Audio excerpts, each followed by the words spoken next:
Hey guys, Alex here, and I'm going to do a movie review on Real Steel, which is a sci-fi action movie that opened on October 7, 2011, which was last Friday. And I had the pleasure of watching this movie Saturday in IMAX. And I gotta say, honestly, I did not really want to see this movie in the first place. Like, they looked really cheesy, over the top, and it looked like a really bad version of Rock'em Sock'em, like a movie adaptation of that game, where you have two robots fighting each other. But yeah, that was my my judgment based on the previews. But you can't really base your judgment on a movie on previews. You got to watch the movie yourself and see for yourself if you actually like the movie. And that's basically what happened to me. Like I knew that I couldn't really base anything on the trailers, so I went into this movie thinking that it was gonna be really bad. But I had an open mind still because I like watching a lot of movies, so I always have an open mind for what I see. And plus, it's an IMAX. Watching a movie in IMAX is pretty cool. Like, the screen's a whole lot bigger. Like, it almost covers your entire peripheral vision. Not completely, but it seems like it. And the picture quality is excellent. Like, you have no idea how awesome it is until you've seen a movie in true IMAX. But yeah, this movie is it's set in the near future. It's an action movie. And it stars Hugh Jackman. He is that Australian actor who plays Wolverine in the X-Men series. Pretty good actor, very talented. He also does a lot of like musicals on Broadway, so he can sing.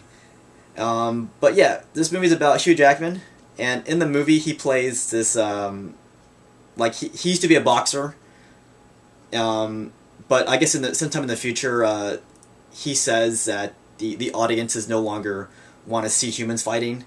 Like, they don't want to see human boxers. They don't want to see those MMA fighters because it didn't really satisfy their their bloodlust. Because humans, they do have a limit as to how far they'll go with fighting. Like, you're not going to see like limbs get torn off. You're not going to see people getting their heads ripped off either. So the robots, they fulfill that desire, because robots, they can keep fighting until the end. Like, their heads can get torn off, and people don't feel guilty about watching that.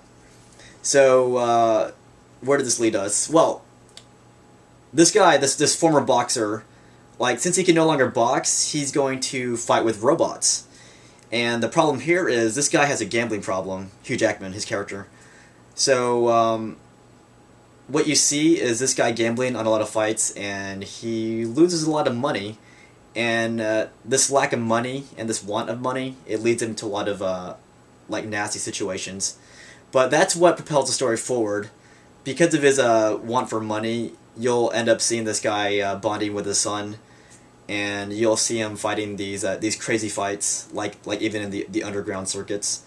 But it's not as serious as I made it sound. It's actually a really fun popcorn type feel good movie. And yes, it is over the top. It is kind of cheesy, but because of the way the movie is structured, it actually works. Like, all the over the top acting, all of the one dimensional characters, it actually works a lot. And if you view the movie like that, then you will enjoy it. It's actually really fun, and a lot of the robot fighting is actually really enjoyable. And I even found myself cheering for Hugh Jackman, his son, and their unlikely robot. As I said, it's a feel good movie. Like, you will enjoy this. It's not really a family film, though. Like, it's set as PG-13, and I think the reason for that is because there is some human violence that you see, and maybe the theme of gambling might be PG-13. I don't know, but basically, I mean, definitely the human fighting is what propels that rating to go to PG-13. But yeah, I think if you're over the age of 13, then you'll enjoy it. And I did see a lot of, 13-year-olds and above watching that movie. And, yeah, I was very surprised by how good the movie actually was.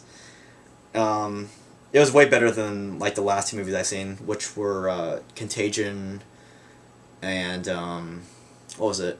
Oh, Don't Be Afraid of the Dark. I didn't do a review on that movie, but Don't Be Afraid of the Dark sucked, like, hardcore. But Real Steel was very good. I would definitely watch it, and if you have the opportunity, watch it in IMAX. I know it's a lot more expensive, But if you watch it in IMAX, like you'll be blown away by the special effects and the picture quality. And yeah, the special effects are really good. Like when you see the robots and the humans on the same screen, it's so like they blend in so well together that it looks like they're actually there with the humans. Um, but yeah, definitely watch this movie. It's pretty good. And if I were to compare this movie to another movie, I would say Over the Top, which was an old movie with Sylvester Stallone, where this guy takes his son on the road and he watches him arm wrestle. That's kind of like that's the kind of movie that made me think of Real Steel. But that's it. Have you guys seen Real Steel yet? And if you have, did you like the movie? Did you hate it? And were you as surprised as I was by the movie? And that's it. I'll see you guys next time.